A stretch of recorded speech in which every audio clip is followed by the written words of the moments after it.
11월 18일 화요일 아침 구속사 이야기, 이번 주와 다음 주에 거쳐서 포로 시대 이야기를 함께 나누겠습니다.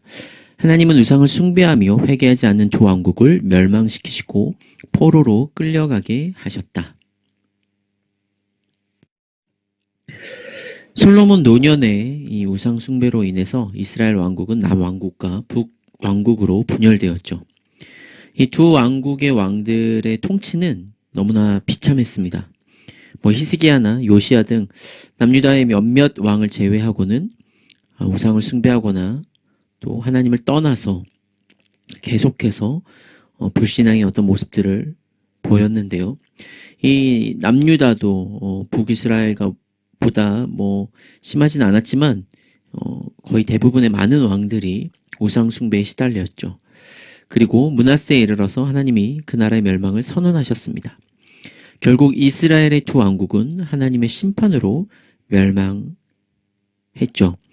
하나님의 백성은 죽임당했고 이방 세계의 포로로 끌려갔습니다. 자, 오늘 우리가 이 포로 시대 이번 주와 다음 주 함께 나눌 텐데요. 지금까지 우리가 계속해서 이 시대적으로 하나님 나라가 어떻게 발전되었는지, 이 출애굽과 가나안 또 사사시대에 거쳐서 이 하나님 나라가 이 세워지는 것, 근데 이제 사사시대에 거쳐 왕국시대에 와서는 하나님 나라의 어떤 완성적인 어떤 모습이 나옵니다. 이 왕으로 하여금 왕이 어떻게 하나님의 뜻에 순종하며 그 통치를 실현하느냐. 하지만 이제 포로 시대에 거쳐서 하나님 나라가 몰락하는 것을 우리가 볼 수 있죠.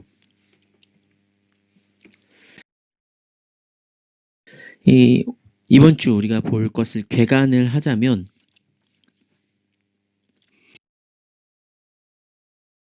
이 북이스라엘과 남유다가 서로 분열된 후에 주전 931년에 이 분열을 합니다.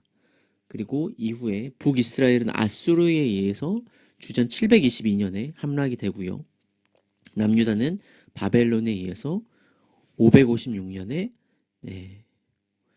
함락이 됩니다. 586년입니다. 586.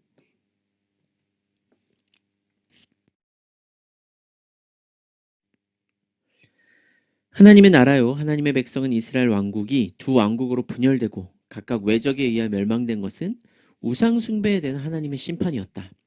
하나님의 백성이 하나님을 떠나 우상 숭배를 한다면 더 이상 하나님이 주신 거룩한 땅에 거할 수가 없죠. 가나안 족속이 그 땅에서 쫓겨났듯이 이스라엘 민족도 쫓겨날 수밖에 없었습니다.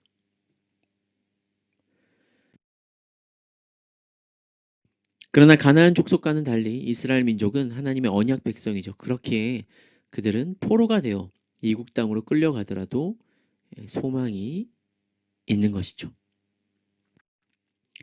오늘 이 열왕기하 18장 9절부터 10절 이야기.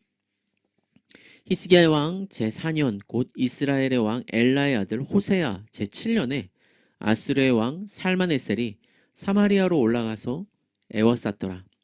3년 후에 그 성읍이 함락되니 곧 히스기야 왕의 제6년이요 이스라엘 왕 호세아의 제9년에 사마리아가 함락되매. 오늘은 이 하나님께서 이 아수르를 통해 북이스라엘 왕국을 멸망시키셨고 또 남유다 왕국도 경고하시는 것을 보겠습니다.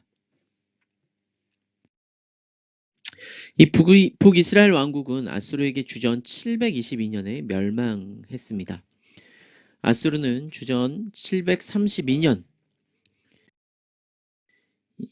베가 왕 때 북이스라엘의 왕국의 일부 지역을 점령하고 백성들을 잡아갔죠. 열왕기하 15장 27절부터 30절에 보면은 이 유다의 왕 아사랴 제52년에 르말랴의 아들 베가가 이스라엘의 왕이 되어 사마리아에서 20년간 다스리며 여호와께서 보시기에 악을 행하여 이스라엘로 범죄하게 한 느밧의 아들 여로보암의 죄에서 떠나지 아니하였더라. 이스라엘 왕 베가 때에 아스르 왕 디글랏 빌레셀이 와서 이용과 아벨벳 마아가와 야노아와 게데스와 하솔과 길르앗과 갈릴리와 납달리 온 땅을 점령하고 그 그 백성을 사로잡아 아수르로 옮겼더라. 우시아의 아들 요담 제20년에 엘라의 아들 호세아가 반역하여 르말리아의 아들 베가를 쳐서 죽이고 대신하여 왕이 되니라. 네. 이 아수르, 우리가 보통 이 아시리아라고 하는 이 제국은 메소포타미아 북부 지역 티그리스강 상류를 중심으로 번성한 고대의 아주 막강한 국가였죠. 주전 609년에 이 바벨론과 메대 동맹군에 의해 멸망을 당했지만 이 북이스라엘을 점령할 당시는 아수르가 상당히 큰 나라였습니다. 이 아수르 제국의 왕 살만 에셀 5세는 북이스라엘 왕 호세아가 애국과 동맹하여 반역한 것을 계기로 북이스라엘 왕국을 멸망시키고 사람들을 포로로 끌고 갔습니다. 주전 722년이죠. 아수르 왕 살만 에셀은 호세아 왕 때 북이스라엘을 침공하여서 속국으로 만들고 조공을 바치게 했습니다. 하지만 이후에 호세아는 애굽 왕 소에게 사자들, 이 사절단을 보내어 도움을 요청했고요. 그의 보호를 확신한 호세아는 애굽의 보호를 확신한 것이죠. 이 아수르에게 바치던 조공을 중단했죠. 이에 아수르 왕 살만에셀이 살만에셀 5세가 호세아를 감옥에 가두고 사마리아를 3년 만에 함락시켰습니다. 우리가 읽었던 이 17장 4절부터 6절 말씀인데요. 이 왕 없이 아수르 제국의 공격을 3년이나 버틴 사마리아 성은 주변의 평지보다 100m나 솟아오른 해발 430m 위치한 천의 요새였는데 호세아가 통치하던 북이스라엘 왕국이 아스르에 의한 사마리아 성 함락에 멸망하던 때 그때 이제 남유다 왕은 히스기야였죠. 천의 요새였지만 3년 동안 버텨낼 재간이 없었던 것 같습니다. 이 아수르는 북이스라엘 백성에 대해 민족 혼합 정책을 폈습니다. 아수르는 북이스라엘 사람들을 포로로 끌고 가 아수르 제국 전역에 할라, 하볼, 메대 여러 고을에 흩어져 살게 했습니다. 또한 아수르는 다른 지역에 살고 있던 이방 민족들을 북이스라엘에 강제 이주시켜서 그곳에 살게 했죠. 그래서 열왕기하 17장 24절에 아수르 왕이 바벨론과 구다와 아와와 하맛과 스발와임에서 사람을 옮겨다가 이스라엘 자손을 대신하여 사마리아 여러 성읍에 두고 그들이 사마리아를 차지하고 그 여러 성읍에 거주하니라. 이 북이스라엘 왕국의 이 민족적 정체성을 약화시키고 그 백성이 다시는 반역하지 못하게 하려고 했던 것이죠. 우리도 일제시대 때 여러 문화적인 혹은 역사적인 것들을 본질을 흐려버리고 혼합정책을 쓰려고 했던 것들이 있었는데요. 북이스라엘도 마찬가지입니다. 이 사마리아로 끌려온 이방인들은 여호와를 알지 못하고 경외하지 않았기에 하나님이 사자들을 보내셔서 몇 사람을 죽이셨습니다. 이에 놀란 그들이 이스라엘의 제사장에게 하나님을 경외하는 법을 배웠으나 여호와도 섬기고 자신들의 신들도 섬기는 혼합 종교를 만들었죠. 그래서 이 사마리아로 이주한 이방인들은 여호와도 섬기고 자신의 고유한 종교의 어떤 신들도 섬겼습니다. 그래서 사마리아에 다신교적 풍습이 정착되었죠. 그리고 그러다 보니 이 여호와 하나님을 섬기는 방식도 자기 멋대로였습니다. 북이스라엘 자체가 우상숭배적 방식으로 하나님을 섬겼을 뿐만 아니라 사마리아에 이주한 이방인들은 자기들 스스로 산당에 제사장을 세워 여호와를 섬기게 했으니 얼마나 이제 그냥 이스라엘 백성만이 아니라 이제 혼합되고 여러 종교들이 완전히 뒤섞여 버린 그런 참담한 일이 일어난 것이죠. 이 스꽃브논은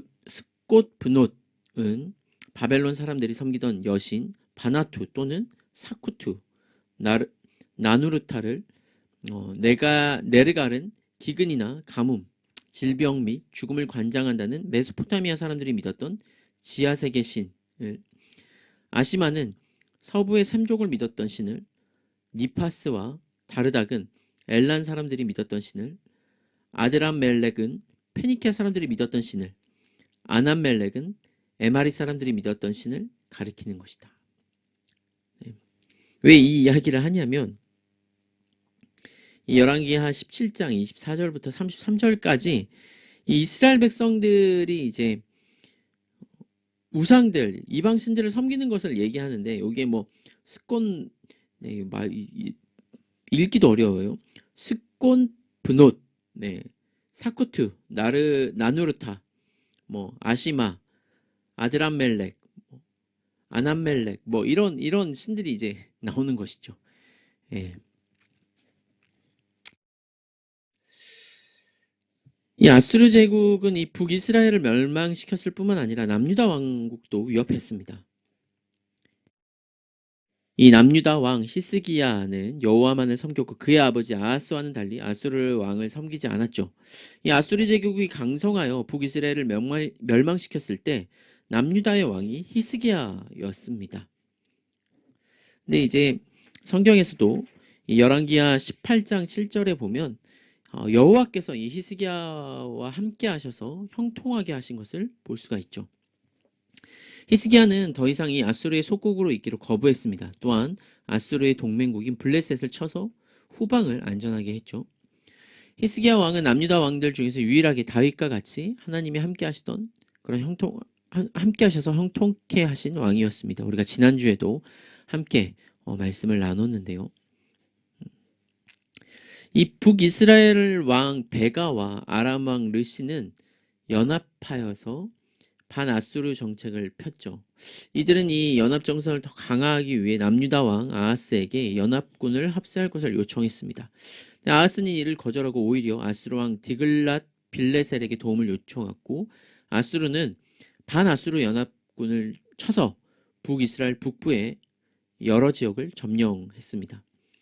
이로 인해서 이제 북이스라엘 왕 베가의 위치가 흔들렸고 호세아가 반역하여 베가를 죽이고 왕이 되었습니다.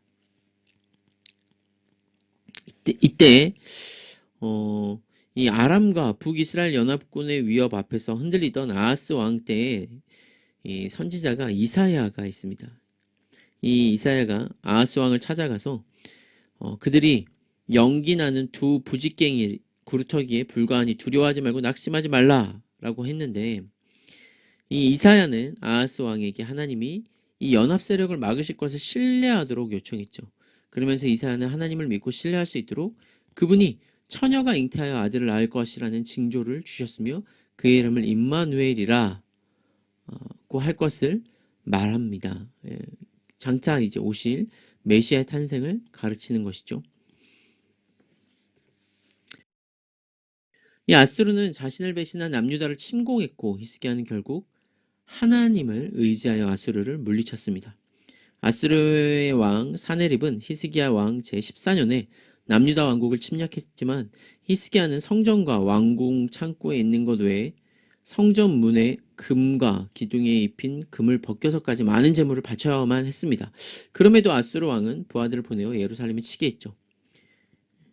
어떤 정치적 외교적 방법도 소용없다는 것을 안 히스기야는 하나님의 전에서 기도하는 한편 이사야에게 사람을 보내어 그의 말을 듣게 했습니다. 이사야는 하나님의 말씀을 두 차례나 전했죠. 이후에 여호와의 사자가 아수르의 군대를 쳤으며 이 아수르의 군대 18만 5천 명이 결국 사네립으로 돌아가고 결국 암살되었습니다.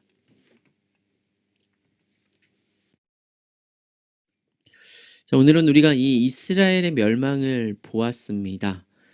네, 결국 이스라엘의 멸망은 그의 나라의 경제력도 군사력도 아닌 하나님을 믿지 않고 우상들을 섬겼던 것에서 나오는 것이죠. 하나님이 이스라엘을 하나님의 백성으로 삼으시고 돌보신 것은 하나님만을 섬기며 그 뜻대로 거룩한 백성이 되게 하려는 뜻이었는데 다윗과 솔로몬 때 외에는 거의 대부분의 왕들이 바른 길로 가지 못했고 결국 멸망했습니다. 구약시대나 지금이나 하나님이 하나님의 백성에게 원하는 것은 하나님의 뜻대로 행하는 거룩한 삶인 것이죠. 우리는 이 하나님의 뜻을 잊지 않아야 할 것입니다.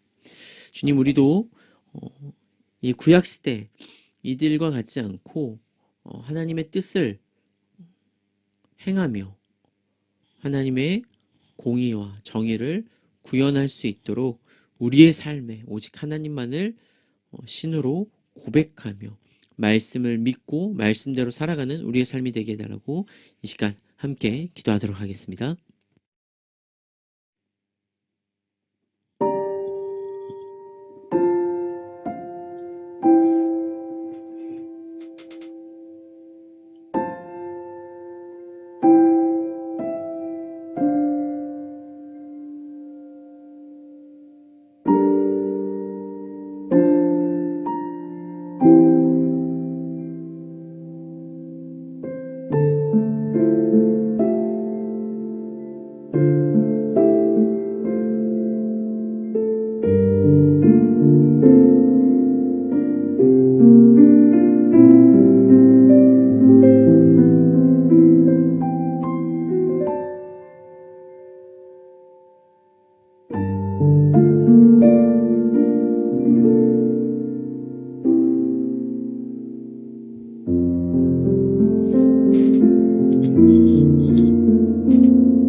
우리가 거룩한 삶을 살기를 원하시는 하나님 아버지, 우리가 여전히 내가 왕이 되고 또 나의 뜻을 이루기 위해 다른 것들을 의지하며 믿고 살아가진 않는지 또한 뒤돌아봅니다. 주님, 우리의 구원의 목적이 지옥 가지 않는 것으로 축소되는 것이 아니라 하나님의 백성으로 거룩한 삶을 살아가게 하여 주시옵소서. 주님, 우리의 삶 가운데 오직 좌로나 우로나 치우치지 않고 하나님의 말씀대로 살아가는 거룩한 삶이 되기를 소원합니다. 주님의 뜻을 더욱더 사랑하며 그 말씀을 이루는 우리 진리와 자유교회 되게 하여 주시옵소서. 예수님의 이름으로 기도드립니다. 아멘. 오늘도 이 말씀 생각하며 하나님, 이스라엘의 멸망을